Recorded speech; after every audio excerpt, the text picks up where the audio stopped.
Hello and welcome back to our YouTube channel myself Vikas biology lecturer. तो हम कर रहे हैं 10th का चैप्टर नंबर 15वां, जो क्या था हमारा ही पर्यावरण। नाम से पता चल रहा था। तो आज हम इसका लास्ट टॉपिक करने जा रहे हैं कि भाई हमारे क्रियाकलाप पर्यावरण को किस प्रकार से प्रभावित करते हैं। कि भाई हम जो दिन भर जितने भी क्रियाएं कर रहे हैं, चाहे कुछ भी कर रहे हैं या बहुत सारे साइंटिस्ट कर रहे हैं, तो उनका हमारे पर्यावरण पे प्रभाव क्या पड़ रहा है, जिसके कारण से बहुत सारा प्रदूषण हो रहा है, ये सभी चीज़ें। तो देखिए कि भाई हम सब पर्यावरण का समेकित भाग हैं, एक हिस्सा हैं।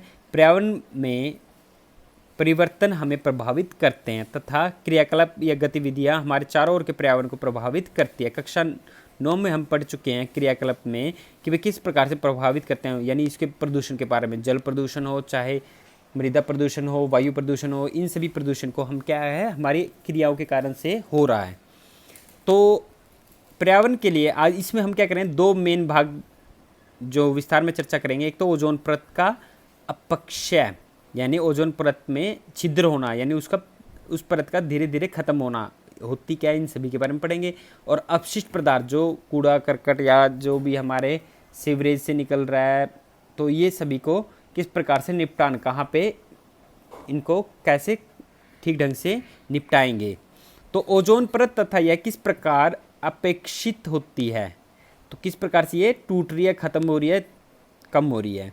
तो ओजोन क्या है, O3, इसका फॉर्मूला क्या है, O3 के अणु ऑक्सीजन के, यानी ऑक्सीजन है ना, O2 से क्या बनता है, ऑक्सीजन। तो ये 3 परमाणुओं से मिलके बनी है, ऑक्सीजन के 3 परमाणुओं से मिलके बनी है। जो नीचे देखेंगे तो कैसे बन रही है, देखो ये ऑक्सीजन हो गई, पराबैंगनी किरणें जो सूर्य से आ रही है, उसने क्या कर दिया, इनको तोड़ दिया। फिर क्या कर दिया, ये जो टूटी हुई एक ऑक्सीजन है, ऑक्सीजन के साथ मिलके क्या बना दिया, ओजोन परत की फॉर्मेशन में बनने में सहायक करती है। तो देखिए कि भाई ऑक्सीजन किस विषय में हम चर्चा करते हैं कि दो के अणु में 2 परमाणु होते हैं। ठीक है, ये क्या कह रहा है, जबकि सामान्य रूप से हम प्राय चर्चा करते हैं कि अणु के 2 परमाणु होते हैं। ऑक्सीजन के अंदर क्या है, 2 परमाणु है, लेकिन ये 3 परमाणु से मिलके बना है। एक परमाणु ये जो टूट गया ना ऑक्सीजन का ही, वो किसके साथ मिल जाएगा, ऑक्सीजन के 2 परमाणु के साथ मिलके ओजोन की फॉर्मेशन यानी बना देता है। ऑक्सीजन सभी प्रकार की वायवीय मतलब जो ऑक्सीजन की उपस्थिति में जीवों के लिए आवश्यक है। ये वहीं ओजोन एक घातक विष है। ओजोन वैसे तो जहरीला है, लेकिन वायुमंडल के ऊपर स्थित है। जैसे ये हमारी पृथ्वी होगी, इसके ऊपर 16 से 48 किलोमीटर के बीच में, यानी जो स्ट्रेटोस्फीयर है 23, तो ये क्या कर रहा है, ओजोन परत पाई जाती है। तो घातक विषय वायुमंडल के ऊपरी स्तर पर में ओजोन एक 16 से 48 किलोमीटर के बीच में पाई जाती है। ये तो आवश्यक प्रकार्य संपादित करती है। तो कैसे कर रही है, जैसे यहाँ से सूर्य से जो पराबैंगनी किरणें आ रही हैं, सूर्य की अल्ट्रावायलेट किरणें, ठीक है, ये क्या होते हैं, बहुत सारी इस लेयर से टकराने के बाद वापस चली जाती हैं। बहुत सारी क्या हो जाती हैं, वापस चली जाती है, कुछ एक आ पाती हैं। अगर सभी की सभी आएंगे तो क्या हो जाएगा, इन पराबैंगनी विकिरणों से पृथ्वी की सुरक्षा करती है।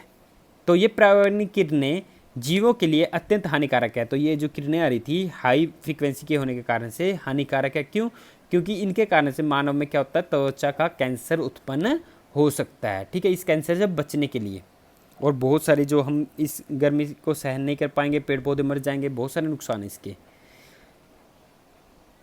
वायुमंडल के उच्चतर स्तर में पराबैंगनी विकिरण के प्रभाव से ऑक्सीजन में ओजोन बनती है। ठीक है, और उच्च ऊर्जा वाले पराबैंगनी विकिरण ऑक्सीजन अणुओं को विघटित कर स्वतंत्र ऑक्सीजन के परमाणु बना देते हैं। ये क्या कर दिए, स्वतंत्र ऑक्सीजन के परमाणु 2 परमाणु बना दिए। फिर ओजोन के साथ एक और परमाणु मिलकर क्या बना देता है, ओजोन। ठीक है, तो ऑक्सीजन के स्वतंत्र परमाणु जो संयुक्त इकट्ठे होकर क्या बना देते हैं, ओजोन को बनाते हैं, जैसे कि समीकरण में ये दर्शाया गया है। महत्वपूर्ण है ये।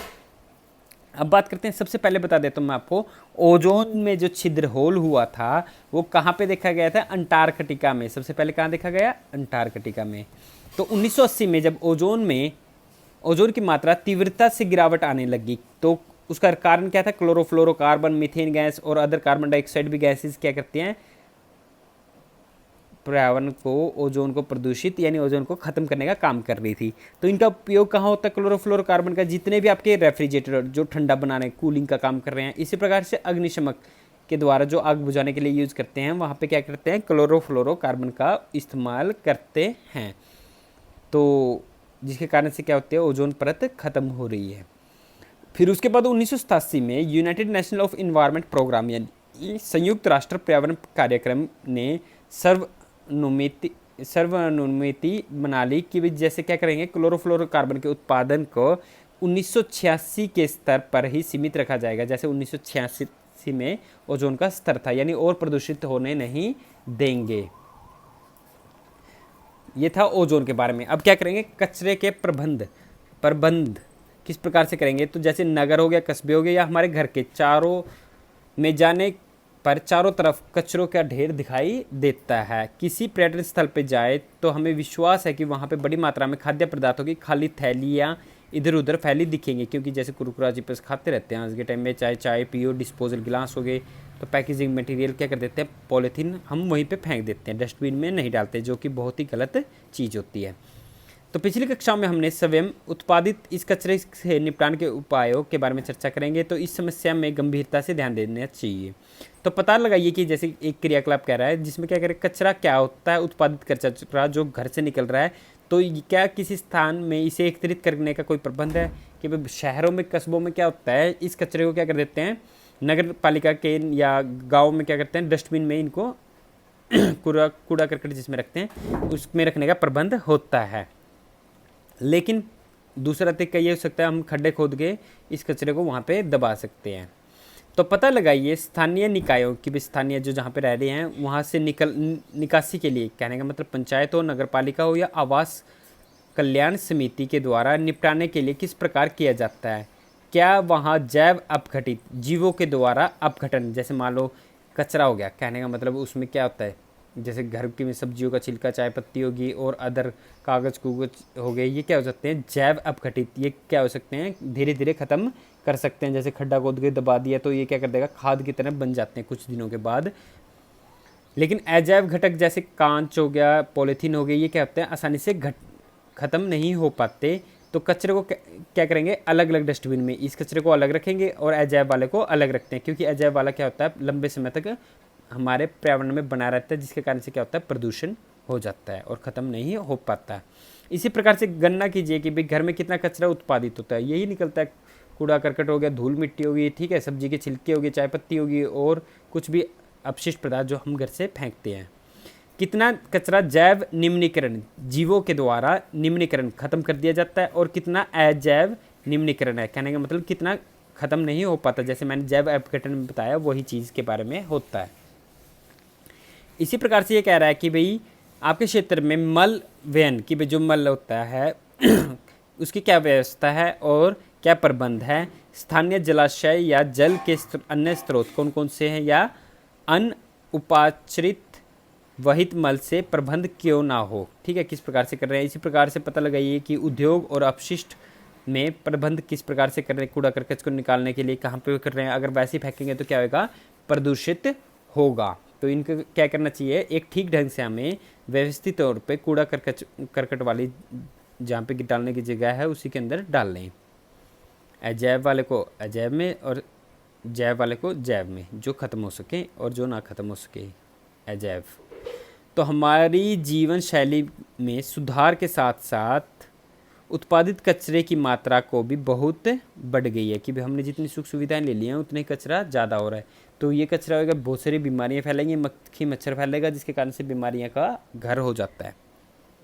तो इनको ठीक ढंग से निकालना चाहिए और एक जगह इकट्ठा करना चाहिए। हमारी अभिवृत्ति में परिवर्तन में बहुत सारी भूमिकाएं निर्वाह करती हैं, जैसे कि हम प्रयोज्य यानी निर्वातनीय वस्तुओं का प्रयोग करें और पैकेजिंग के तरीकों में बदलाव करें जो अजैव निम्नीकरण वस्तुओं से कचरे में पर्याप्त वृद्धि हुई है, यानी ऐसे पन्ने बनाए जो क्या हो आसानी से ख़त्म हो सके। आपके विचार में इन सब का हमारे पर्यावरण पे क्या प्रभाव पड़ रहा है। जल प्रदूषण जल में है, तो मृदा प्रदूषण मिट्टी में है, तो बहुत सारे क्या हैं, अगर इनको जलाएंगे तो वायु प्रदूषण होगा। तो ये सारे क्या हैं, प्रदूषण के प्रभाव पड़ रहे हैं जिसका हमारे स्वास्थ्य पर हानिकारक प्रभाव पड़ता है। इसी प्रकार से एक इस पर विचार करने की बात कर रहे हैं, रेलगाड़ियों में निर्वातीय कप यानी प्रयोज्य डिस्पोजल वाले। यदि आप अपने माता पिता से पूछेंगे कि तो संभवतः याद होगा कि रेलगाड़ियों में चाय क्या करते, कांच के गिलासों में दी जाती थी और ये गिलास क्या करने पड़ते थे हमें वापस। डिस्पोजेबल कप तथा गिलास में उपयोग इस आधार पर बढ़ावा मिला कि वे सस्ता एवं स्वास्थ्यकर हैं। डिस्पोजल बनाए गए जैसे हमने यूज़ एंड थ्रो लिया और फेंक दिया चाय शू पीने के बाद। उस समय में किसी ने यह कल्पना नहीं की थी, उस टाइम ये नहीं सोचा था कि वे प्रतिदिन लाखों की संख्या में उपयोग होंगे ये कप जो डिस्पोजल वाले हैं। तो जिसके कारण से इसका क्या पड़ा, समघात बुरा प्रभाव पड़ा। इसके कारण से उन्होंने क्या कर दिया, एक नया तरीका खोजा कि वे कुछ समय पूर्व कुल्हड़ जो मिट्टी के कप बने होते हैं या पात्र विकल्प के रूप में लाए। तो परंतु इस पर भी विचार नहीं किया गया है कि बड़ी संख्या में कुल्हड़ बनाने पड़ेंगे, जैसे यहाँ पे लाखों की संख्या में कप लग रहे थे डिस्पोजल वाले। तो जिसके कारण से मिट्टी की आवश्यकता होगी और मिट्टी जो चाहिएगी, जिसके कारण से ऊपर वाली परत जो होती है उर्वरक शक्ति वाली मिट्टी का उपयोग होगा और मृदा प्रदूषण होगा, जिसके कारण से खाद्य पदार्थों के उत्पादन कम होगा। फिर इसके कारण से बाद में क्या कर दिया, अब कागज़ के डिस्पोजल का उपयोग हो रहा है। आपके विचार में डिस्पोजल कप की अपेक्षा कागज़ के डिस्पोजल कप के इस्तेमाल में क्या लाभ है? क्योंकि डिस्पोजल जो सिंपल प्लास्टिक वाले हैं वो क्या नहीं हो पाते, आसानी से ख़त्म नहीं हो पाएंगे जैव निम्नीकरण के द्वारा। लेकिन जो कागज़ वाले हैं वो क्या हो जाते हैं, गल सड़ के ख़त्म हो जाते हैं, जैव निम्नीकरण के द्वारा ख़त्म हो जाते हैं। ठीक है, आई होप कि आपको अच्छे से समझ में आया होगा। यही था आज का हमारा topic. Thank you so much.